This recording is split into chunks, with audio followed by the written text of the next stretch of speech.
With understandably so much of the attention going to Caleb Wilson and what he can be, and we've covered that in detail and in depth, I do think that in a lot of ways, Dailyn Swain is going a little bit under the radar for the Chicago Bulls fans. Now, that has changed a little bit with Tiago Splitter's comments on him yesterday, but on today's episode, I want to talk about exactly what Dailyn Swain is going to bring to the Chicago Bulls team, hopefully in his rookie year, and how it projects out for what he can be long-term for the Chicago Bulls. And along with that, as we're talking about underrated players, we're also going to talk about Noah Essengue and why this offseason should be all about Noah Essengue impressing Tiago Splitter and showing and proving, or I should say earning, a spot in the Chicago Bulls rotation in the 2026-27 season. We're talking about all that plus more right after this.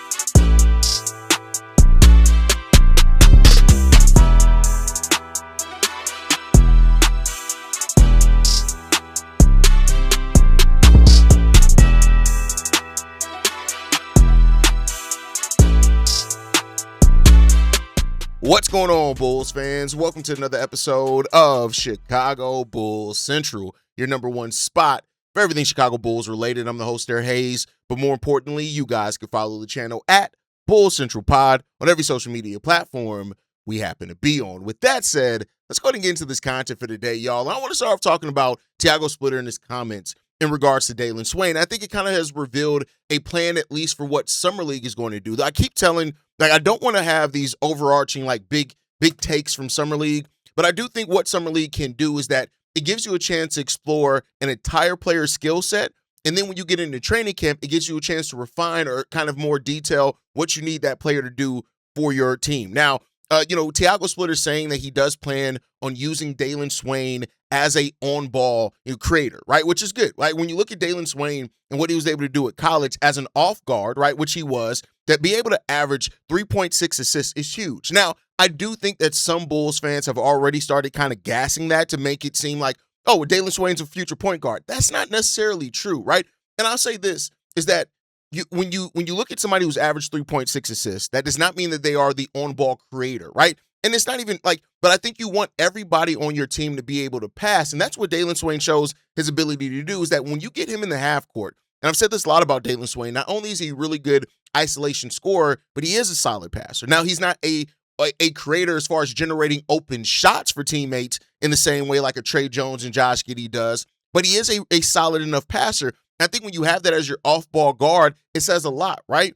And I think that Swain, for a lot of people, they're looking at Swain to just be a defensive wing. And I understand that. But, Tiago's words are already showing that they want to use him more than just a wing. They see him as more than that. They also see him as an on-ball creator to a degree, right? And so that's a good thing. Like Swain being drafted at number 15, I think the biggest questions that some people have are fit, shooting, position, and role. Now, we're going to address all of that throughout this episode, what I see his role being, the shooting stuff and stuff like that. But I think after, the first couple of practices, the media availability, the plan is looking really interesting for what they want to do with Swain. Swain expects to be on ball a lot, and that's going to happen in Summer League. When you look at the Bulls Summer League roster, this isn't a roster that has Yuki Kawamura or somebody like that. We don't have a point guard that's just a creator. So Swain being given some of that duties is to see how much of that load that he can carry in regards to that. I think it's good. Swain is going to be able to focus on making the right reads, getting the chemistry together with teammates and stuff like that, which I think is going to be really good in regards to that. I think it matters because you don't just view him as a cutter or a transition athlete, which it could be very easy to kind of paint Dailyn Swain into just that as a transition athletic wing. And we're already seeing that Tiago Splitter to go back for that that development mindset that Tiago Splitter is bringing to this team. He's going to try to push, and I've been saying this for a long time. I've said it over on Locked on Bulls. I've said it here. Expect Tiago Splitter to make these young Bulls players uncomfortable, but uncomfortable in a way to force growth in certain areas and to see what they do. When you hear Tiago Splitter praising Dailyn Swain's passing, his ball handling, his ability to put pressure on the paint, the fact that he has a tight handle as well, right? That means that he's going to be able to create for himself. And I think that's something that people miss. And the shooting woes, that's been a little bit overblown, but we'll talk about that. But I think the biggest thing to take away from this is that Tiago's open to playing Swain some as point as needed. Now, some Bulls fans, Again, we become a very reactionary fan base of taking that to be, oh my God, you see that? Dailyn Swain's a future point guard. It doesn't necessarily mean that. I don't think you can count it out completely either, though, to be fair, right? So I think when you look at Summer League is the perfect place to test, can Dailyn Swain initiate the offense? How much of that he can do? Can he help? Can he really read defenses, which is important if you're going to initiate the offense? Can you make those quick decisions?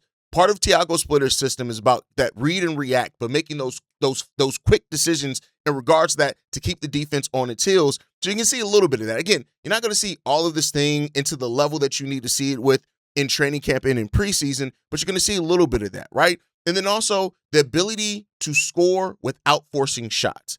In Texas, Dailyn Swain basically became the half-court offense in a lot of ways. And so, sometimes, and I think, and this isn't a knock on him, I think every player at that level, when you're able to score at the rate that he did, they're gonna force up some bad shots. They need him to force up some bad shots. In the NBA, at least initially, he's not gonna have to try to force bad shots. So can you get those open looks? Can you create those looks without forcing those bad shots? Because again, default back to your passing. How much do you rely on your ability to create? And that's going to be a fun thing. I think seeing Dailyn Swain with Caleb Wilson and Noah Essengue, Dailyn Swain is the closest thing we have to a creator out of those three. And so, but be clear here, they're all solid passers in their own right? So I think that Tiago's not just looking at Dailyn Swain and a specific body type or skill set.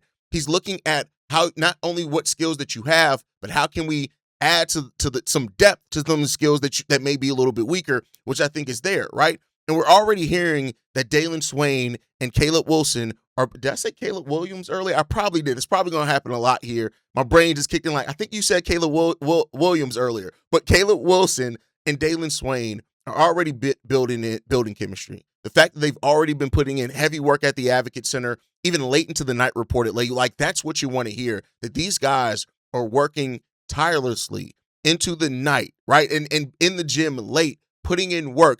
That's, again, the mindset. Like Bryson Graham drafted players with at least the right mindset, which is good. But Caleb Wilson's are already praised the one-on-one ability of Dailyn Swain, his finishing, and those type of things. And that's going to be important for the Bulls because the Bulls still don't have that guy that's the goal. Well, we do now with Norman Powell. But other than Norman Powell, we don't have that I'm about to go get a bucket mentality.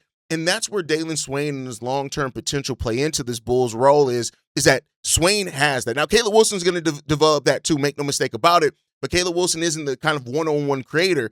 Dailyn Swain is a one-on-one creator immediately, and he's going to have to adjust to the NBA. So, hearing that he's already thriving in one-on-one and going up against Caleb Wilson in practice and stuff like that, that's good. But the chemistry between these two guys, and in a lot of ways, the chemistry between we saw that Modest and Josh Giddey are back in Chicago as well, which I think that leads to after Summer League's over and done with, by the end of next week, you're probably going to see Modest, Josh Giddey, Caleb Wilson, Dailyn Swain, Noah Essengue. Would not be surprised if Trey Jones shows up early again, get Leonard Miller in there. You're going to see these guys in the Advocate Center working tirelessly, and that's what you want, right? You want guys that are going to be able to do that. So I think when you're looking at things to watch out for Summer League for Dailyn Swain is, one, how does Dailyn Swain feed Caleb Wilson on cuts, right? Because, again, Dailyn Swain is the closest thing we have to a half-court creator on that G League team.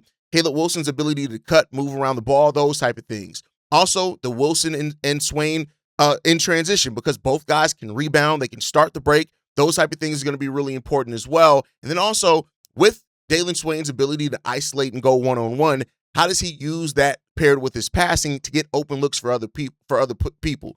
And then, of course, both of them defending and rebounding well. That's really good. We know that Caleb Wilson was the upside star-level swing, but Dailyn Swain may be the guy that ends up providing the upside that ends up helping the Chicago Bulls function as a half-court offense. And again, I say all these things as could be. He's heading into his rookie year. We haven't seen him play a single second of NBA minutes, right?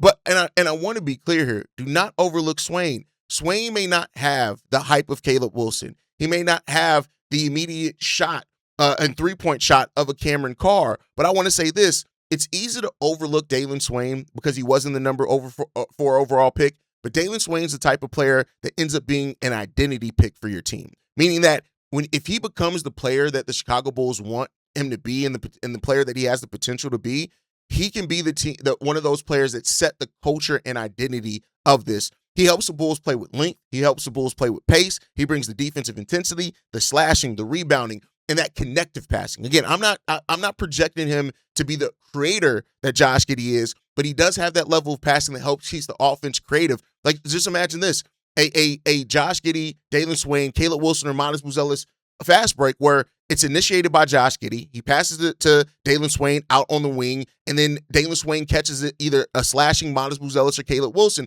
Like, even that, you get into the half-court offense. Similar things can happen there, right? So the connective passing is really important, especially in the half court. That's a really important thing for this style that Tiago Splitter wants to do. Caleb Wilson was the upside swing. Dailyn Swain is the pick that really fits how Tiago Splitter likes to play basketball. That's the part that I like, right? Because it's not just about the production with a player like Dailyn Swain, the numbers. It's about the tools, right? He has these tools that you look at, and I do think he's going to carry some real two-way responsibility very early for the Chicago Bulls. He's not some raw athlete, right? I want to be clear in there. He's already has a foundation of being able to go one-on-one. That's why when people, like, I've seen somebody compare Dailyn Swain to Chandler Hutchinson. I'm like, that's one of the stupidest comparisons that you can make. And if you're comparing him to Dalen Terry, you're even more stupid, right? Because Dalen Terry, not to say that you didn't hope for similar style of play from Dailyn, but Dailyn Swain is already there as an offensive weapon that DT never been able to, that Dalen Terry never was able to really become, right? And I think the fit with the Chicago Bulls team is extremely clear, right? And it's there. You know, next to Josh Giddey, Modest Buzelis, Caleb Wilson, Nick Claxton, Swain doesn't need 18 shots to impact the game. And I think that ideally, as it stands right now, right? This can change during the season, but as it stands right now, if your future projected lineup, right now it's Norman Powell in that starting lineup. But if your future projected start that you're hoping that your starting lineup is Josh Giddey, Dailyn Swain, Modest Buzelis, Caleb Wilson, and Nick Claxton, you don't need Dailyn Swain to take 18 shots in there. You need him to defend. You need him to cut. You need him to run. You need him to rebound. You need him to be able to go out there and get a bucket once the offense does stall and our shooting isn't falling as well. His ability to get to that mid-range and to isolate is something that, like, we haven't really had an isolation scorer like Dailyn Swain that also is athletic and fits team basketball in a long time. The closest thing that we had to it was DeMar, but DeMar was the type of isolation player that everybody had to play off of DeMar. Dailyn Swain has the type of game that he can play off of other people, and because of the defensive upside and the connective passing that he has, that's going to be really good in regards to that. When I think that Norman Powell and his presence here as well, it helps him because you don't need Dailyn Swain to be your scorer right now. And Norman Powell, a player that was drafted in the second round that had to work himself up like a dog that he is to be able to get to the place that he's gotten to in the NBA, is really good for the mindset of a player like Dailyn Swain, who's hungry, who is motivated, all that type of stuff. I think that Swain now, he's not going to be forced to do too much right away in his rookie year. And I'd say this, like, and I know people are going to say this is extremely low, and I get it because we live in the 2K era and everybody wants the numbers. But I think when you look at Dailyn Swain, a reasonable rookie expectation for him is probably between 8 to 10 points per game, right? Because I don't think he's going to be relied on to have to do a lot of the scoring early on, but you get those 9 to 10, maybe 12 points per game at the high end, 3 to 4 rebounds, 2 to 3 assists per game, right? It's somewhere in that one. Be really solid defensively. And as the season goes on, I fully expect Dailyn Swain to be one of those players that he starts drawing some of the best perimeter defensive assignments because Tiago Splitter is going to trust him. He's probably going to start off with about 15 minutes per night early in the season. By the end of the season, I want him averaging 22 to 23-ish minutes per game. I think that's good. And the numbers aren't the biggest part in there. It's more so, how does he look playing in it? What does his role look like? What is the impact that he's having more than just looking at the stat sheet? But the fit is there clean, and I love it in regards to that one. And I think that when you look at Swain, what makes him different than the type of picks that AK was doing for a while is that he already has skill sets that you can build off of. His weaknesses, we're going to talk a little about his weaknesses for sure, but when you look at it, his assist production, it matters because that shows that he can be connective on there. His steal production, which is something that we haven't really talked a lot about. Like, I don't know how many block shots he's going to average, even though he's averaged a half a block per game for his career, but his ability to get over a steal per game, I would not be surprised if even as a rookie, Dailyn Swain, depending on the minutes that he plays, averages 1 steal per game. I wouldn't be surprised if at the height of once he kind of maxes out, you're probably talking about a guy that can get 2 steals per game because he's a smart basketball player that understands how to get in the passing lanes And that also creates transition opportunities for you, which then naturally gets him downhill, right? And so Swain's value isn't just somebody who can be on ball. But I do think that people are overlooking because people are just focused on he's not a shooter, which even you can make an argument for that. Like, he's not a consistent shooter. The thing is, it's not that Dailyn Swain can't shoot. It's that the shot is inconsistent right now. But when you look at what he did in college, from starting off in college as a 15% three-point shooter his freshman year, as a sophomore at Xavier, 25%, and then finally as a junior in Texas, 34% on 2.5 three-point shots per game. That's not huge volume, but it's not volume that you can overlook either. And the percentage is a really solid percentage. The mechanics are solid enough. He's going to have to speed it up a little bit. But, one of the draft experts talked about, Dailyn Swain shooting, and they said, well, he has a really good chance to turn into at least a solid shooter because the mechanics are good. He has a good base when it comes down to it. All those things are really good when you look at it. So I think you're looking at that, right? One of the biggest concerns for him, though, is if we talk about weaknesses, is the consistency from three-point shooting. And, it's going to make it interesting when he's out there, especially because the Bulls don't have a lot of three-point shooters, how that works. His catch and shoot grew every year as well, so that's a good thing. But I do think this is that when you see somebody whose shooting was trending upwards in college, right, and defenses and his actual offensive responsibility grew, which means that defenses were paying more attention to him, not less, I do think that, he's going to be tested on that shot early on in his NBA career, but he's already shown the reasons to believe why he's going to be able to improve in that, right? So I think the half court creation is going to be another question for him. Can he create against NBA defenses? We've seen him be able to create in isolation in college. Can you create against NBA defenses? What do you do when the floor shrinks, right? Because of the lack of shooting that the Bulls are expected to have. When the floor shrinks, what then do you do? And then can you avoid the turnovers? Because the defense is going to press you on ball. But he's been a player that hasn't. Now, the last year in Texas, his turnovers went up to 2.7 per game. So look at that, right? But outside of that, he's only been a guy that's averaged 1.7 turnovers per game for his collegiate career. So, kind of look at that. I wouldn't be surprised if he's a little bit turnover prone early on, right? But I think that's going to be a thing there. But he's going to have a clear role with this team. The handle remains good. The mechanics on the shot remain good. But those kind of things are what you're going to be looking at for Dailyn Swain. If he can separate himself by just doing the little things every single night, you got you a player. The jumper is the difference maker between him. If Dailyn Swain turns into a consistent jump shooter as well as what he can do isolation-wise and getting to the rim, that's going to be a part of him being able to close out games, maybe even as a rookie. So when you talk about this, I think when you look at a year one kind of checklist for Dailyn Swain, we're looking at these things. Can you defend the best bench wing, right? And that's like, we're not even talking about the best wing on another team. But can you start showing that you can defend the best bench wing? Can you finish in transition, right?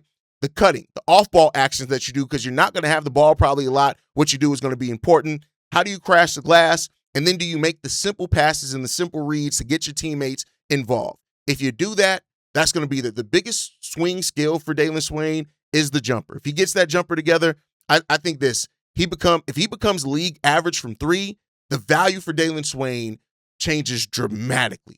Yeah, dramatically at that point, because if NBA defenses have to guard him at the three-point line with his ability to pass, put the ball on the floor, and score in isolation, man, the Bulls could have them one. And we're going to see with that. We're talking about having another one. I want to talk a little bit about Noah Essengue before. Now, Noah Essengue has been kind of the forgotten man in a lot of ways for a lot of Bulls fans. There have been a number of Bulls fans, I can't tell you enough. Anytime Noah Essenge's name come up, you would think that you're talking about Patrick Williams. And I don't understand how a rookie, right, who didn't play a lot, who then lost the remainder of the rookie season, and I know that people are going to say because he got dunked on, but it's like people forget in the rest of that summer league game, he cooked them the rest of that game and led the Chicago Bulls to a win, right? And so I think that this summer has to be about Noah Essengue impressing Tiago Splitter. That's what it has to be about, right? His rookie season was interrupted by that surgery, and it seems, like I said, a lot of Bulls fans now seem down on him like it was him that just played bad for the entirety of the year. But he didn't crack the rotation last year. We'll see if he can do. He has a new coach now, a new front office, and a new chance to really impress this team. And with Tiago Splitter already being open and playing him at the 3, 4, and the 5, to me, that says that Tiago's saying, hey, I want to give this guy opportunity to play all these positions so we can try to figure out what the best role for him is on this team, right? He's close to 100%. He said he's at 98%, which is good, and that's important for that. And he's working through trying to find his range of motion and all that type of stuff. What Noah Essengue has to show in this year, which is kind of an extended rookie year in a way for him, is confidence. He has to show that. The defense, right? Even if it's just weak side defense, off-ball defense, whatever it is, I think that he has to show an ability to deal with physicality well also. And the positional versatility of Noah Essengue actually can play to his benefit when you look at how many forwards the Chicago Bulls have, how thin our center rotation is, all that type of stuff. It opens up, if you have a legitimate chance to play 3 positions, it opens up so much for you. How much improved is your shooting as well, right? That's going to be the thing for Noah. I've seen a lot of people comparing Noah Essengue to Nick Claxton because of the similar measurements now, but I think that Noah Essengue has so much more upside offensively. His ability to get to the free throw line that he showed overseas as well is really good there. But if I'm Noah, the thing is I want to show that I can fit with Dailyn Swain, with Caleb Wilson, with Matas Buzelis, and Josh Giddey. If you can fit with those guys, and especially as those guys being the young core of this team, it says a lot about it. Noah Essengue doesn't have to be a star right away. He doesn't have to be a double-double weapon. Much like with Dailyn Swain, what Noah Essengue has to show is that you can play him in a legitimate role, that he can thrive in that role, and he's going to be able to add some benefit to that team. That's what Noah Essengue has to show this rookie year. If he shows that, things are looking up for him. That's it. That's all you really have to do. So the question of Noah Essenge's position, that doesn't have to be answered right now. That can be answered over the course of this first full season. At the 3, of course, you can use that additional size to guard wings. Do you have the lateral quickness to do that? Do you handle defending in space well? At the 4, rebounding, cutting, defending, making quick reads, blocking shots. At the center, can you handle the physicality? That's one of the biggest things. Can you set screens and do that? Can you protect the rim? Those are things. So there's a number of different things at each position that Noah Essengue can show and that he can bring. You don't have to evaluate Noah Essengue on his height alone. And too much has been made just about the fact that he grew in height. It's not just about the height. It's about what he can bring to the court and the versatility of the skill set that he has. Noah Essengue has the chance to be one of those Swiss Army knife players as a young guy, and as his role and his play style is still being defined, but you have that. And I love the 2 guys that I talked about today, Dailyn Swain and Noah Essengue. These are 2 guys that Swain can end up being the identity pick on a team. Noah Essengue can end up being one of those players that adds so much versatility to your team and what he's able to do that he makes the game easier on other people around him. We just got to see how that's going to play out for each one of these guys. But that's going to do it for today's episode, man. Dailyn Swain is not coming in as hyped as Caleb Wilson, but I do think he is an important pick for the Chicago Bulls. And as he develops, especially that jumper, the sky's really the limit for Dailyn Swain. And Noah Essengue, he has a lot to prove. And that's what this summer league, that's what training camp, that's what everything, this whole offseason needs to be about Noah Essengue proving to this coaching staff that they need to play him. And we'll see what falls out from that one. But make sure you drop your thoughts down below in the comment section. Let me know how you guys feel about all the topics. You guys can like the video, subscribe to the channel as well, hit that notification bell so you never miss an episode or an upload. You can follow us at Bull Central Pod on every social media platform. You can send us any feedback, questions, comments, concerns, bullcentralpod@gmail.com. And lastly, if you want to leave a text message and our voicemail for the mailbag, the number to do so, 773-270-2799. We are the #1 spot for everything Chicago Bulls related, but that is thanks to you, lovely and beautiful people. And like I like to end every episode on, go Bulls. Love you guys. See you right if you can, y'all. Peace. This has been a presentation